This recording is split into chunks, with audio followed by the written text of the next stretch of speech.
Hello, everyone. Dr. Mad here.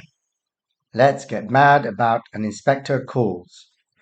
So, this video is a revision video, summary, revision, question and answer. So, I've got these two pictures because these are the first two characters interviewed by Inspector Gould in Act 1. So, let's go through the summary. So, the Burling family, Arthur, Sybil, Sheila, Eric, and Gerald Croft are having a dinner party to celebrate the engagement of Sheila Burling and Gerald Croft. So Arthur Burling is the father, Sybil Burling the mother, Sheila the daughter, Eric the son, and they're both in their early 20s. We kind of assume that Sheila is the older one, although it's not directly stated in the play. Not that it matters really.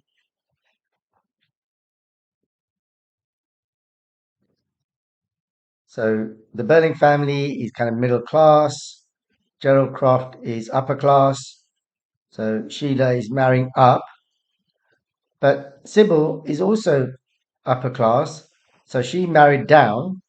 So I guess altogether she's going back up to where she should have been and balancing things out.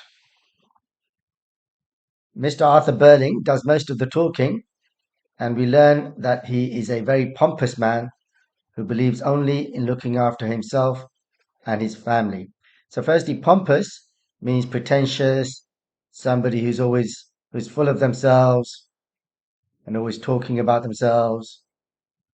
And then this phrase here, I've deliberately put into brackets because he does do that. He does care about his family, but in the play, he always kind of mentions himself first, and then after a pause, the family.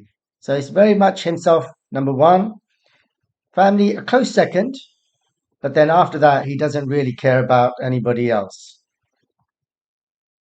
He's a successful businessman who owns a factory, but in other respects, he's very foolish. For example, he predicts that there will be no war and that the Titanic is absolutely unsinkable. Now, the play is set in the spring of 1912, but it's written in 1945 and performed in 45-46, first in Russia and then in England. And the audience knows that a few weeks later, the Titanic will sink and that 2 years later, World War One will break out. So this technique is called dramatic irony, where the audience knows things that the characters don't know. Dramatic irony. A police inspector, Inspector Gould, arrives to inform them that a young woman has committed suicide. Her name was Eva Smith, but she also used the names of Daisy Renton and Mrs. Burling. So Eva Smith, her names have important connotations. So Eva is like Eve, Adam and Eve, the mother of mankind. Smith is a very common English surname. So put together, it means that she stands for all women. And then later on, she has to change her name when she chooses a different kind of life. And we'll talk about that in a minute. But so Daisy is a flower. And obviously, flowers are delicate. They can be torn out of the ground very easily. And Renton, so rent means to tear. So she's torn apart metaphorically by the men who abuse her or take advantage of her. And rent also means to hire out. I mean, normally it's to do with property, but here, that different kind of life suggests that she's having to kind of sell herself. Priestley doesn't spell this out, okay, but we can infer, we can kind of work this out, that this is what the poor girl is has to resort to.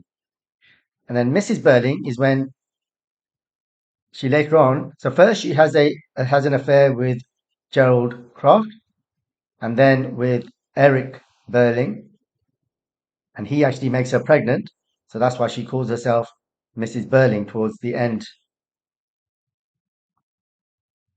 Now the name Ghoul sounds like the name this Ghoul here sounds like Ghoul, which is another word for ghost, hence implying that there may be something supernatural about the inspector, and that's also suggested at the end of the play. Now it's fine for you to kind of refer to this in your essays, but don't overdo it. No more than one or two sentences.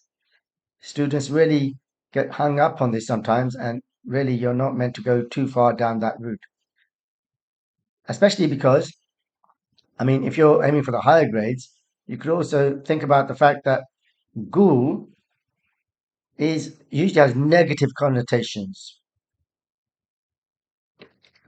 Technically, it means an evil spirit.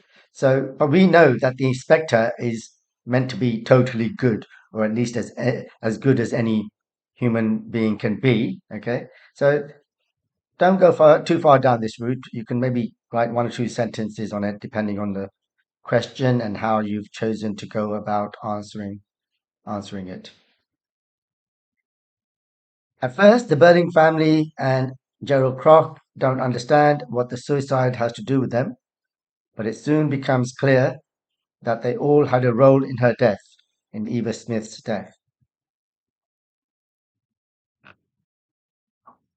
And first, the inspector interviews Mr. Arthur Burling, and we learn that Mr. Burling fired Eva Smith from his factory because she was one of the leaders of a strike demanding higher wages. We then learn that Sheila Burling had her fired from her next job at Millwards, a fashionable clothes shop, and this was for no good reason, just simple jealousy that Eva Smith was pretty and that a certain dress looked better on her than on Sheila, the dress that Sheila wanted to buy.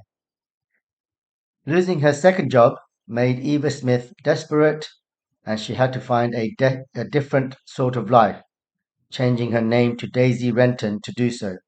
So I talked about that in the previous slide. At the end of Act 1, we learn that Gerald knew her by that name and clearly had some kind of a relationship with her, even though he was still with Sheila at the time.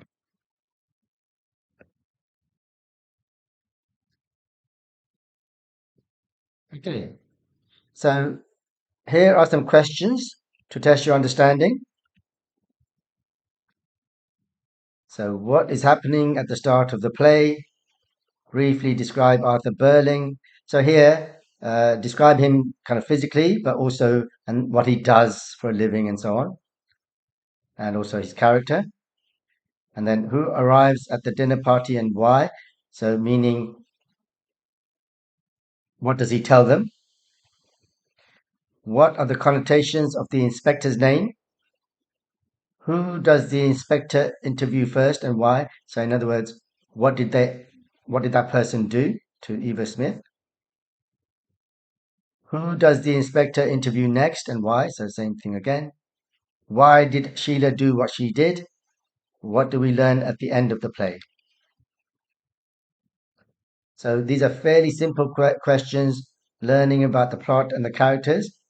So you don't get a lot of marks for the plot as such, but you do need to know the plot inside out and the characters in order to be able to make your analytical points where you do get the marks. Okay, so please pause the video here and make sure you can answer these questions without thinking.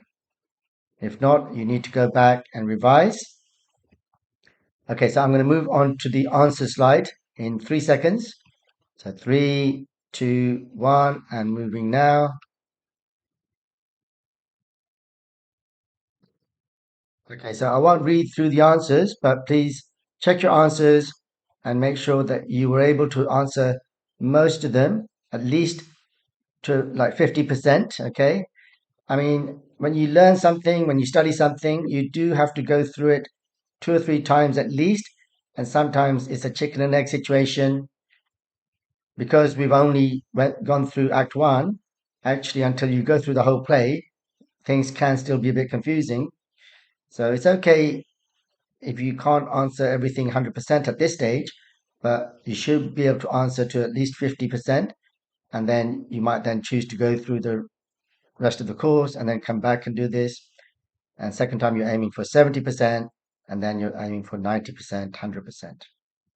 Okay, so I'm going to move on to the next slide. So if you need to pause the video to check your answers, please do that now. So three, two, one, and moving on. Okay, so I'm going to go through the quotations now. And the reason I've called them this one version one, we're going to actually go through three versions. So what I'm trying to do here is not just to revise, but to teach you how to learn, how you have to go through everything two or three times. And then as you do that, you kind of cut down to the point where at the end, you've got everything on maybe, say, one flashcard, and that reminds you of everything else. Now, the brain is quite clever in that way. If you do it that way, it will trigger everything else, but only if you go through this process. If you jump straight to the end, if you try to take a shortcut, which students love to do, unfortunately, it doesn't work. If it did work, everybody would do it. And there's no reason why teachers would stop you from doing that if that actually worked. And also, when it's a play, remember you can and should refer to stage directions if appropriate. And in the case of Inspector Calls, it's totally appropriate. I mean, unlike Shakespeare, who hardly ever uses stage directions and they're not usually that relevant, very occasionally they are. But in Inspector Calls, totally relevant. So the lighting should be pink and intimate until the inspector arrives, and then it should be brighter and harder. So pink and intimate. Intimate means like close and kind of feelings, romantic and all that. And for the engagement party, and then brighter and harder, like a police interrogation cell, interrogation flashlight.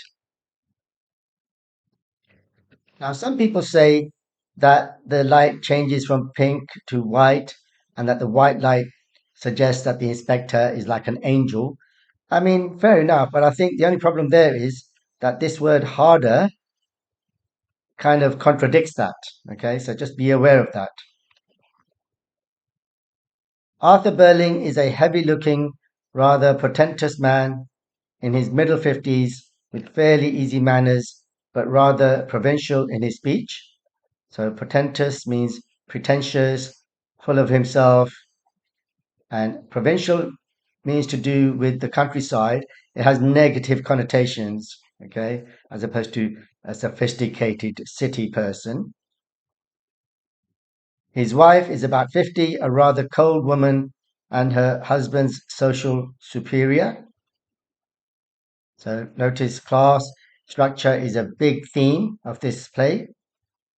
Sheila is a pretty girl in her early 20s, very pleased with life and rather excited. I mean, these words, if you try to interpret them literally, they don't really mean much. But Priestley is a master of words, and we know from reading that, we kind of get a clear picture straight away, don't we, of what kind of a girl Sheila is, at least at the beginning of the play. Gerald Croft is an attractive chap of about 30, rather too manly to be a dandy, but very much the well-bred young man about town. So dandy is somebody who likes to dress up, has slightly negative connotations of soft and so on, but Priestley tells us that he's a bit too manly to be that, so he's not quite that. And well-bred means well brought up, so we know he's upper class. And this just an old phrase about how men who like to go out and everything, which I suppose most young men do. Eric is in his early 20s, not quite at ease, half shy, half assertive. So notice here, both of them are in their early 20s, and he's not very confident of himself. He's still developing his personality and character. Assertive means to be confident. Sheila, half serious, half playful. Yes, except for all last summer when you never came near me and I wondered what had happened to you. So Priestley using foreshadowing here. So we're going to find out later this was when Gerald Croft was having an affair with Eva Smith or Daisy Renton. Mrs. Burling, now Sheila, don't tease him. When you're married, you'll realize that men with important work to do sometimes have to spend nearly all their time and energy on their business. You'll have to get used to that, just as I had. By the way, I should have said, when I give the names, then I don't bother giving the speech marks. Where I'm just giving the quote, then I give the speech marks, okay? Anyway, these lines are important. Theme of gender roles. Notice how she takes Gerald Croft's side, not her own daughter's side, and about how have important work, whereas women don't. So this kind of men are meant to be a bit superior, women less so. So gender roles at that time. Okay, and then Eric suddenly guffaws. His parents look at him. So guffaw means to laugh loudly, and we can see his immaturity in how he does this for no reason. And then she says, "You're squiffy." Squiffy means drunk. So here's a hint that Eric is basically an alcoholic, which is very concerning for somebody who's only in their early 20s. For lower costs and higher prices, so the theme of capitalism and socialism, is it the one you wanted me to have? So, sorry, this is Mr. Burling speaking, and this is Sheila about the engagement ring that Gerald gives her. And this is a very strange thing to say, isn't it? That shouldn't it be the one that she wants rather than the one that he wants her to have? So again, gender roles. Okay. I speak as a hard-headed businessman. So Mr. Burling again, the interests of capital are properly protected. Burling again, theme of capitalism and socialism. Eric, what about war? Nobody wants war, so this is Mr. Burling, so predicting that there will be no war, but 2 years later, you have war. Unsinkable, absolutely unsinkable, Mr. Burling, predicting that the Titanic won't sink, and of course it does sink. That have forgotten all these capital versus labor agitations. So again, capitalism and socialism. We can't let these Bernard Shaws and H.G. Wellses do all the talking. So these were two great writers, and you can see that no matter how great they are, Mr. Burling doesn't have much respect for them. And two of the greatest writers that we've ever had, actually. There's a fair chance that I might find my way into the next honours list. Mr. Burling constantly dropping names, constantly pretending or putting forth that he's this important man. So long as we behave ourselves, don't get into the police court or start a scandal, eh? So foreshadowing here, because that's exactly what's going to happen. So this is Mr. Burling again, as if we were all mixed up together like bees in a hive, community and all that nonsense. A man has to mind his own business and look after himself and his own. So simile, comparing people to insects, community, and saying that's nonsense. Now this, if you want to aim for the higher grades, you can make a point here that Prime Minister Margaret Thatcher, a great Prime Minister in the 1980s, said something similar. She said, and how he only believes in looking after himself. She said, there is no such thing as society, only individuals and their families. And she talked about how people drool and drivel about caring. It matters what you actually do. But although she then apologized and corrected herself. Now, as a teacher, I'm not allowed to kind of take sides, and I'm not. So I'm simply presenting the facts, okay? And certainly we can agree with this, can't we? That some people are a bit hypocritical. They say nice things, but then they actually don't do nice things. But I'm just pointing out the similarity of what she says compared to Mr. Berling. So you can think about that and come up with your own views. The inspector need not be a big man, but he creates at once an impression of massiveness, solidity, and purposefulness. 2 hours ago, a young woman died in the infirmary, burnt her inside out, of course. So this is like a hospital. Okay. Inspector, yes, she was in great agony, suicide, of course. So emotive language here. Berling, well, with several hundred young women there, and they keep changing. Okay. So this shows that to him, these are just faceless, nameless women, a chain of events, Inspector Gould. So remember, Priestley was really interested in this idea of the effects of actions, people's actions over time. Still, I can't accept any responsibility. If we were all responsible for everything that happened to everybody we'd had anything to do with, it would be very awkward, wouldn't it? So this is Mr. Berling not accepting any responsibility. So this word is mentioned many times in the play, probably the main theme of the play. Eric, by Jove, yes. And as you were saying, Dad, a man has to look after himself. So here he's taking his dad's side, but later on, as the play goes on, he's going to go the other way. Berling, a good worker too. In fact, the foreman there told me he was ready to promote her into what we call a leading operator. They wanted the rates raised so that they could average about 25 shillings a week. I refused, of course. So, no good reason to sack her. She was a good worker. She was going to be promoted. And then notice here, I refused, of course, as though there's no question about it. Berling, well, it's my duty to keep labour costs down. We were paying the usual rates, and if they didn't like those rates, they could go and work somewhere else. It's a free country, I told them. So remember, labour costs are the biggest cost for a business. Eric, it isn't if you can't go and work somewhere else. So now he's turning against his father.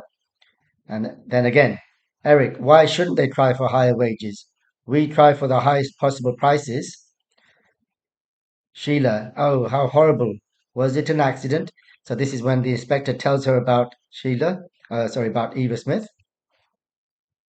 Okay, getting there. So lots of quotations here, and we're going to cut these down. Inspector, she wasn't pretty when I saw her today, but she had been pretty, very pretty. You talk as if we were responsible, so notice that word again. Both her parents were dead, so that she'd no home to go back to. Lonely, half starved, she was feeling desperate. So this is important that we know that she has nowhere else to go. Emotive language here. Lonely, half starved, desperate. But these girls aren't cheap labor. They're people. Really important line. So you could just remember these two words here, cheap labor. Sheila, miserably. So I'm really responsible. That word again. The inspector, but you're partly to blame, just as your father is.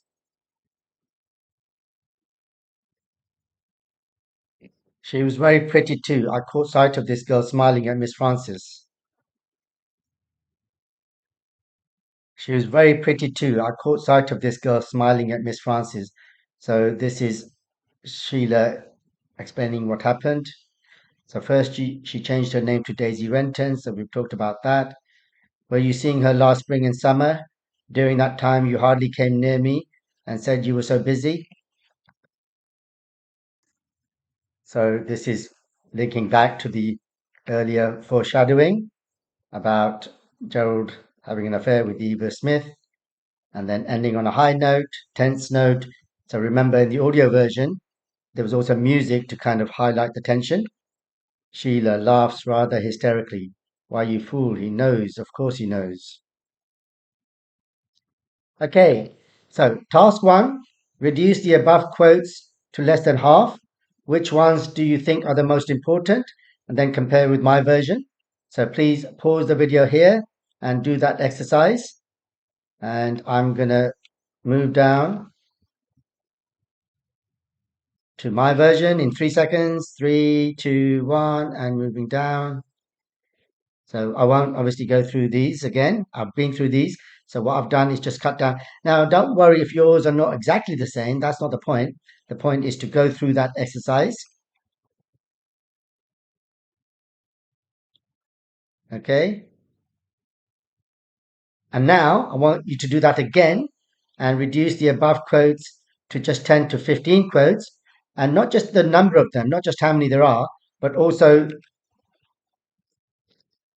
the actual length of the quotes themselves. So if it's a long quote, try to reduce it. The ideal quote is about 2 or 3 words. Okay, now that's not always possible, but that should be your initial objective. Okay, so in 3 seconds, I'm going to move down. 3, 2, 1, and moving. So here here are the final number of quotes, the final version of the quotes. So and also there I've got some questions, so please make sure that you answer these questions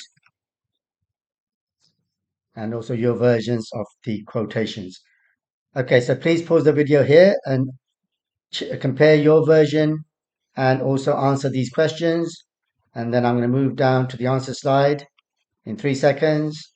So 3, 2, 1, and moving down.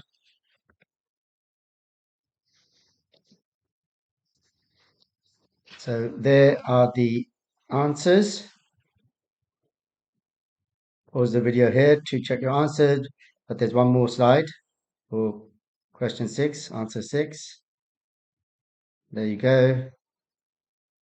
So you can pause the video there, but otherwise I'm going to move to the final page, the subscription page. So in 3, 2, 1. So that's the end of the revision video. I hope you enjoyed that and found that useful. As always, please do subscribe and tell all your friends, and see you in the next video when we'll go through Act 2 of Inspector Calls.